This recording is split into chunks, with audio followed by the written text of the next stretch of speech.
this thing on?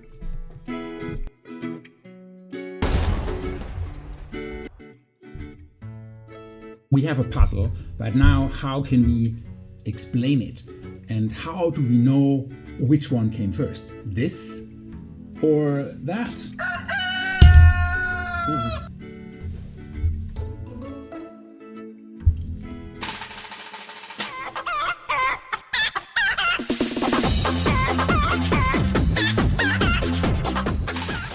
So how can we explain something? Well, we have an explanandum, that's the thing that we do want to explain. That's sort of our puzzle, the thing that we know it is there. And we want to use something to explain it. And that's what we call the explanans, what explains it. And, we don't just want to link these two things with each other, if there's fire, then there's smoke, but in order to explain something, we need to think about this mechanism in between. That's sort of like how we get from the one to the other. But what if there are multiple ways how you could explain something? And usually this is how it goes in the social sciences. We observe something, but there are a multitude of different possible explanations. So how do we go about finding which one it is? Let me use an example that is from the reading, the chapter by Jon Elster that you guys had to read. And in there, Jon Elster, he was a professor at Columbia University in New York. And, he does the thing that professors do when they are close to retirement, they enjoy life.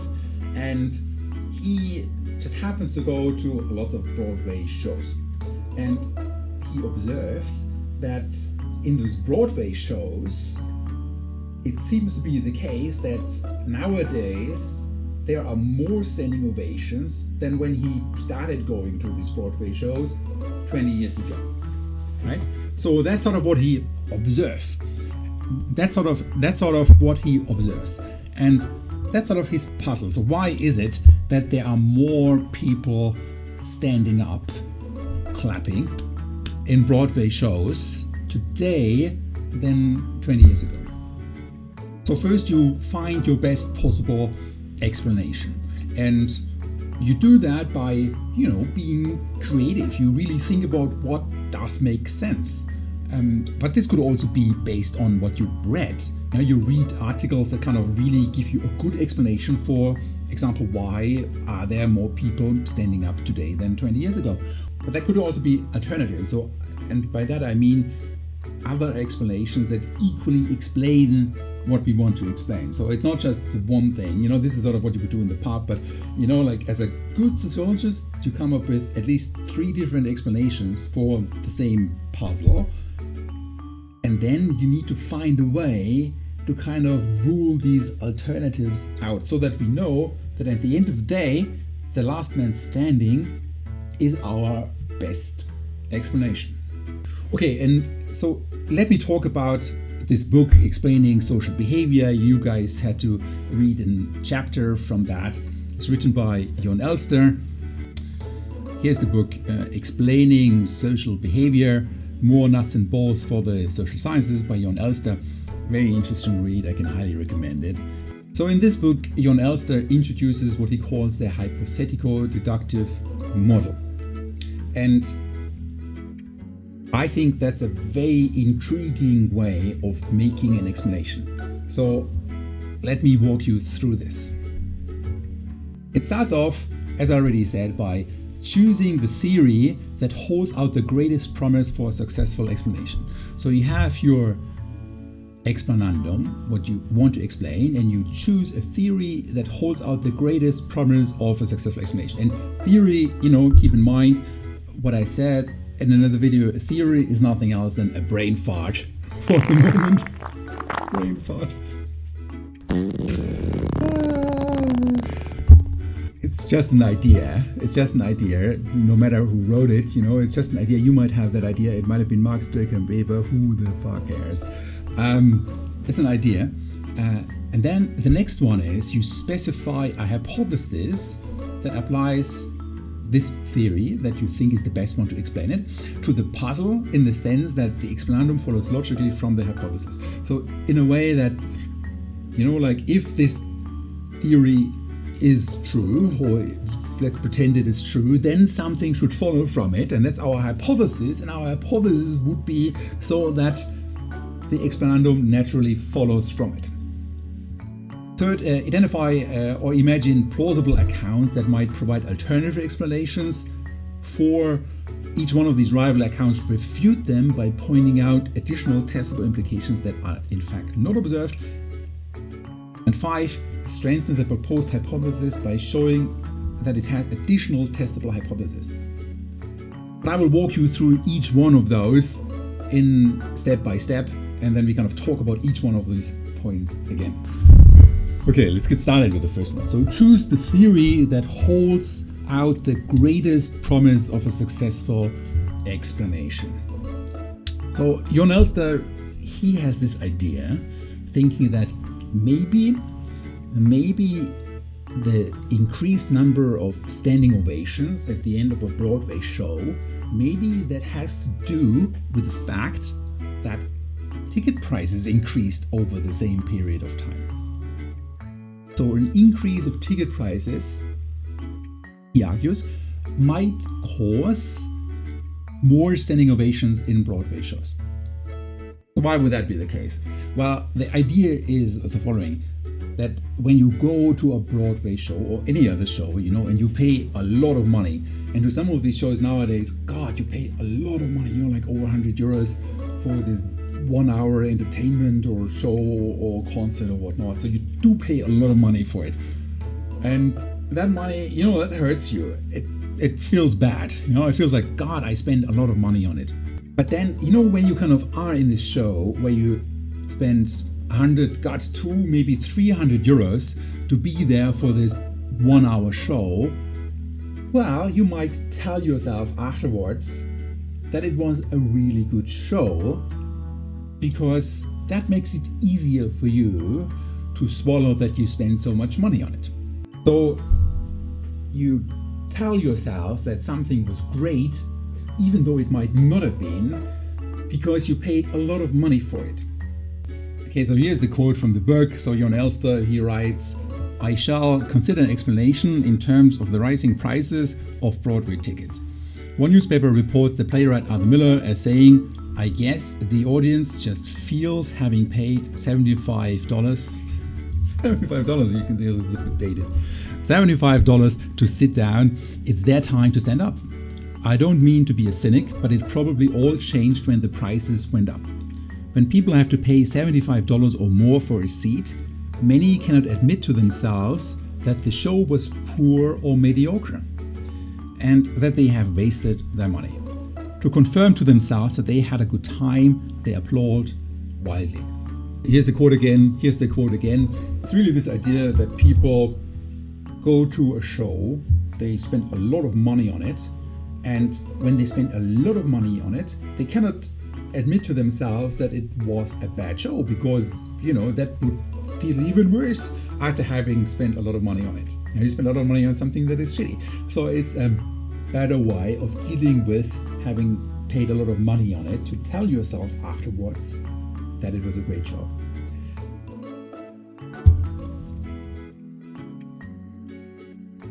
And that's the explanation that Jon Elster proposes as the best possible explanation. As it turns out, this is even rooted in theory, and we come back to that in a bit. But first, let's move on. So what would be the next step in this hypothetical deductive model? Applying that on our puzzle of standing ovations, it could mean the following. The hypothesis could be that people go to Broadway shows, spend a lot of money on it, they feel bad about it, and they watch a mediocre or shitty show, but they can't admit to themselves that it was a shitty show because they spent a lot of money on it. So instead of admitting to that, they tell themselves it was a great show, and they stand up. So on the one side, we have the explanandum, it's like more standing ovations. That's what we want to explain, or what needs an explanation. And now we have a possible explanation. Now we have as something that could explain it, the explanans, what explains our explanandum, increased ticket prices. So we have ticket prices leading to more standing ovations. The explanans leading through a mechanism, we outlined that mechanism about what's going on in your brain. That leads to the explanandum, what we do want to explain. But now we have this problem that there could be many different explanations for something. So how do we go about that? And this is sort of where you really start becoming a good social scientist. So instead of just having an ad hoc idea about what explains something, well, you actually come up with plausible alternative explanations as well. Like you identify or imagine these other plausible accounts. That's what John Elster writes here, in the third point of what we do, that provide an alternative explanation. Also in the sense that the explanandum follows logically from each of them. So these alternative explanations are of such a nature that they could equally well explain our explanandum. So one alternative explanation that one could think about, and John Elster, he suggests that in his book as well, is the following. It's that maybe the audience in typical Broadway shows changed over the last 20 years, right? So maybe it's not just these highbrow, high culture people that go to Broadway shows anymore. Maybe over the last 20 years, it just became more of a thing that people from Jersey come over into the city, into New York, and watch Broadway shows. And maybe these people from Jersey are easier to impress. You guys remember this show? That was a weird one. It's one of those that you would never tell. And so what the hell is Snooki doing? Eddie, here you go. Okay, so the explanation is maybe we have more standing ovations. That's still what we do want to explain on the one side. Maybe you have more standing ovations because the audience changed. So maybe the audience is just easier to impress. It's like a mediocre, shitty show, but the audience just thinks, wow, never seen anything like that. So because of that, they are more likely to stand up. They are just easier to impress. It's another explanation that equally well could explain the phenomena that there are more standing ovations. Another alternative explanation. Maybe it has to do with the quality of the shows. So in this case, the explanation would be that, okay, the shows objectively got better, and because the shows got better, there are also more people standing up at the end of the show. These are alternative explanations. And now Elster says, what is the fourth step in this hypothetical deductive model? Well, the fourth step is for each one of these rival accounts to think about a way how we could refute it if that rival account is actually not true. Why do we refute it? Well, Karl Popper, we can never actually say for sure if something is true. And we can never say for sure if something is true. All we can do, and all we can say for sure, if something is wrong. And that's the idea of falsifiability. Falsifiability, Karl Popper, we can never say if something is true for sure, but we can say for sure when something is wrong. So by that we can kind of prove something wrong. You can have a statement and I can prove that wrong by kind of giving you an example for why that is not true. I can never give you an example for why your statement is true, because it might be not true for cases that I didn't look at yet. But I just need to find one case where something is not true and I prove to you that it is false. That's the idea of falsifiability. We have these alternative explanations. They equally well explain our explanandum, right? We connect them. And now we kind of think about ways how we could potentially refute these alternative explanations. And that's something that Elster calls support from the side, or also lateral support. So we have our alternative explanations, but then we think about ways of potentially refuting them one by one. So we knock them out. Let's think back about the explanation of the Jersey Shore. Like here the idea was that the audience changed. The people that go to the Broadway shows are just easier to impress these days because they come from the countryside. They are not the blasé city people anymore. Maybe they are just from the Jersey Shore, and they show up for the Broadway shows and they are easy to impress. So this is the explanation. A different audience leads to more standing ovations. This is our first alternative explanation. It's our alternative explanation. So it's not what we think is the best possible explanation, but our alternative explanation. Different audience might lead to more standing ovations. And now it gets interesting. So if that would be true, what else would we have to observe? Well, if a Broadway show would be on the road, and sometimes they do that, they kind of travel to, somewhere in Kansas. They go around the country and have a performance elsewhere than in New York. So if they have a performance in the countryside where we know there are fewer city people living there who are of higher status, who are rich, who are, wealthy, who have a high class background, who are highbrow, when the performance happens in a place like that, and the argument is that it's about the audience, that the audience is different, then we should also observe more standing ovations for performances in the countryside. Another thing would also have to be true.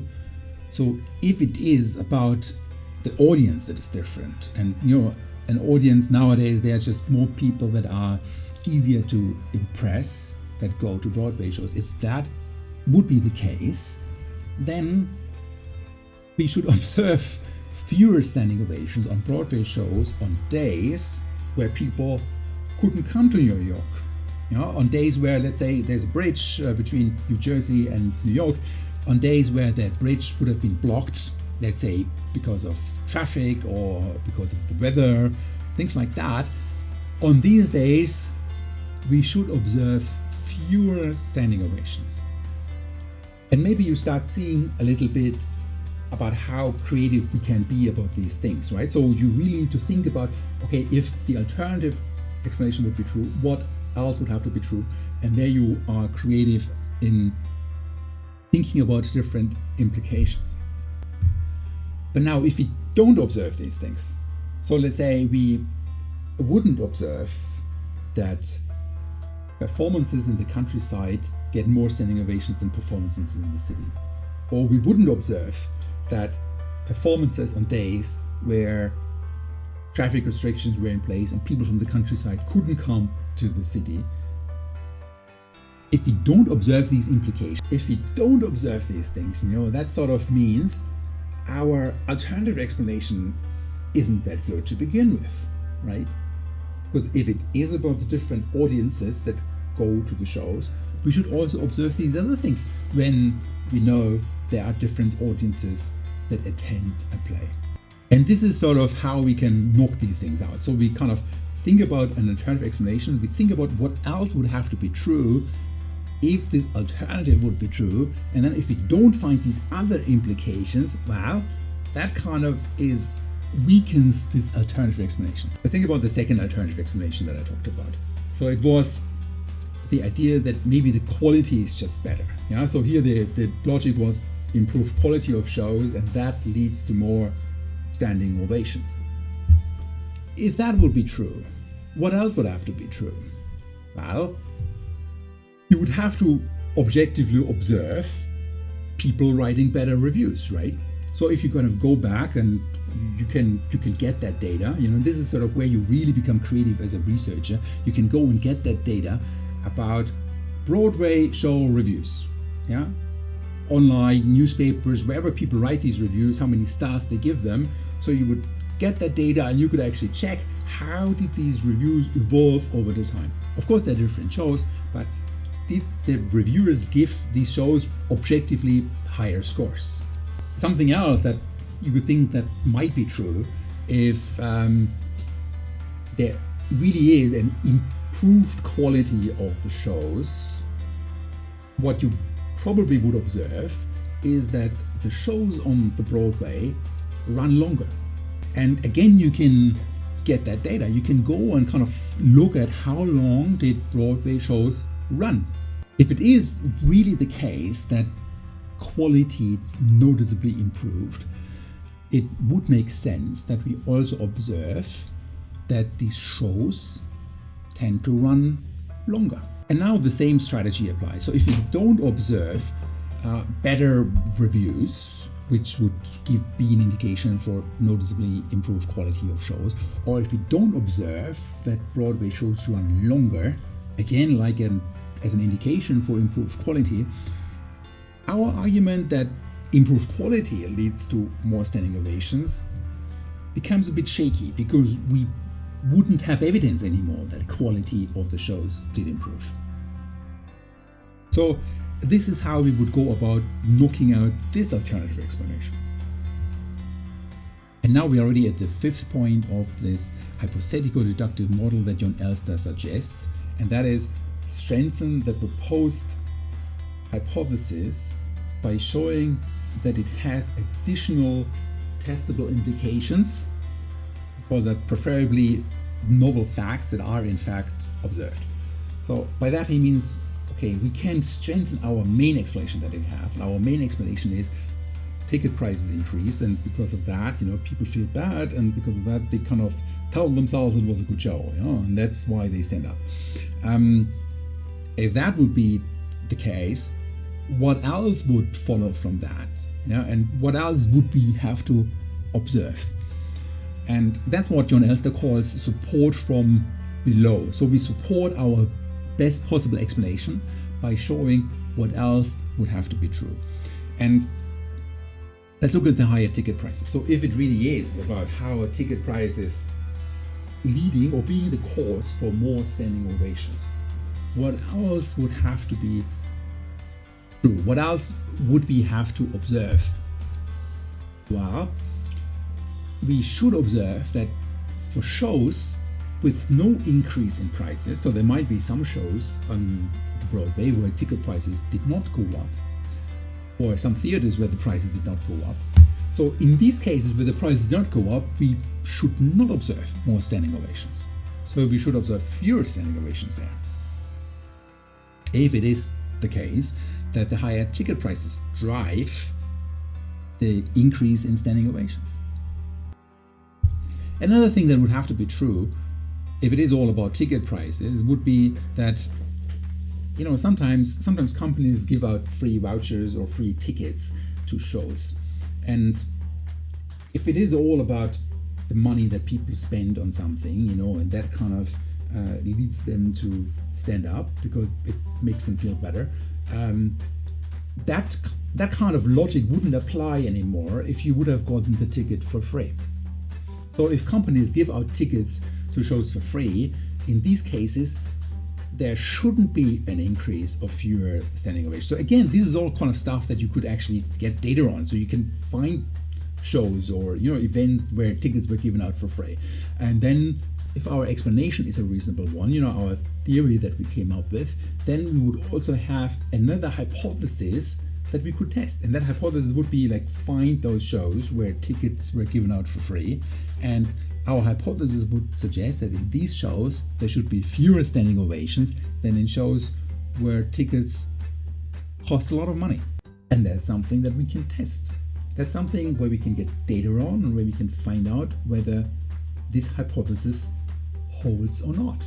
So if we would find support for these hypotheses that also come from our general explanation, that kind of really gives support for our general explanation about the ticket prices being the cause for more standing ovations.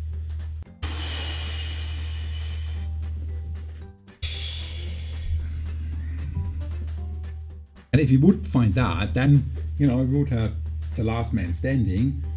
If we knock out the alternatives, and then the last man standing, the last explanation that we haven't refuted yet, is what we think what explains something.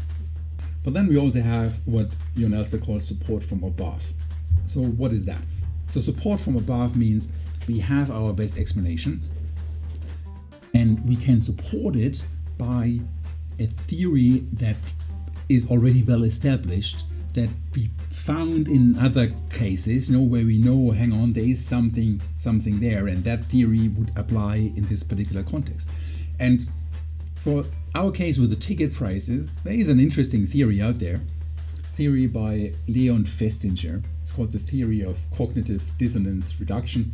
Festinger, he was a social psychologist, and his idea really is that there is an internal dissonance among beliefs and values. So you believe in something and you have your value about it, and if these things are not aligned with each other, you kind of feel uncomfortable about it. Festinger says that these things get resolved by a mental readjustment. So a mental readjustment is then making these things that are at odds with each other a little more in line. So, for example, you paid a lot of money for something, but you don't want to pay that money for it. You tell yourself that what you got was worth it. That reduces this cognitive dissonance. One example where this might apply, let's say people smoke. Luckily nowadays people don't smoke anymore. It's one of those things really changed. It's very interesting. Anyway, so let's assume that somebody would smoke and somebody knows that smoking is bad. So there's a behavior, that somebody does but knows it is bad. That's a bit of a conflict. That's like this cognitive dissonance. Like, hang on, I'm doing it, but I know I shouldn't because it's bad for my health.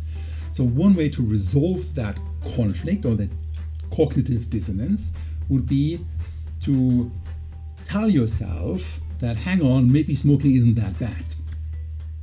So you might ignore scientific evidence and tell yourself, okay, well, smoking is not that bad.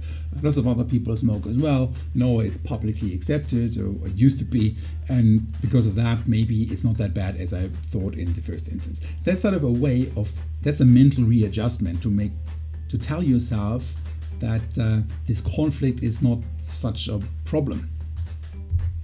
So you see, there's much more to it. We have support from the side, or what Elster also calls lateral support. It's like we have alternative explanations and we try to think about how could we refute those alternatives. We have support from below, which means, okay, if our best explanation would be true, what else would have to be true? And we can then go out and find data about and see if that is actually the case. And we have support from above, which is like we have a theoretical construct, or we have like an established theory that applies, that makes sense in our particular context. Let's jump back into the reading that you guys had to do, the chapter on explanation and mechanism in John Elster's book Nuts and Bolts. And let me just jump a little closer into it. There you go. So there you have this all in a figure, what I talked about. Our theory would suggest that it has to do with people spending money on it and wanting to feel less bad about having spent that much money on it. That's sort of our hypothesis, and that would explain our explanandum. That was like the first thing. But then we talked about this lateral support. The lateral support concerned these alternatives. So we also come up with alternatives. Think about the Jersey Shore argument, or think about the improved quality that we talked about. And each one of these would also explain our explanandum. They could also potentially explain why there are more standing ovations in Broadway shows. But these alternatives, they would have additional implications. They would have other implications, and we talked about that if it is about the audience, then if the show is on the road, there should be fewer standing ovations. Or if, let's say, traffic is blocked, the weather, whatnot, people cannot come to New York from Jersey. If it is about that, then there should be fewer standing ovations on those days. Or in the case of quality, if it is really the case that there's improved quality of the shows and that led to more standing ovations, it should also be the case that, okay, improved quality should also lead to some other implications that we should observe, like objectively higher scores in reviews of Broadway shows, or objectively longer durations of those shows before they get cancelled. You see, an explanation is not as trivial as you might have thought. There is more to it in order to unpack that, you have your puzzle, you have your best possible explanation, you come up with alternatives that could equally well explain the puzzle, and then you start working on it. Then you kind of think about what else would have to be true if these alternatives are true. How can we potentially refute these alternatives? And there you can be really creative. But also, what else would have to be true if our main explanation would be what drives things? These are noble facts. Like, what else would have to be true for that? And that's how we explain something.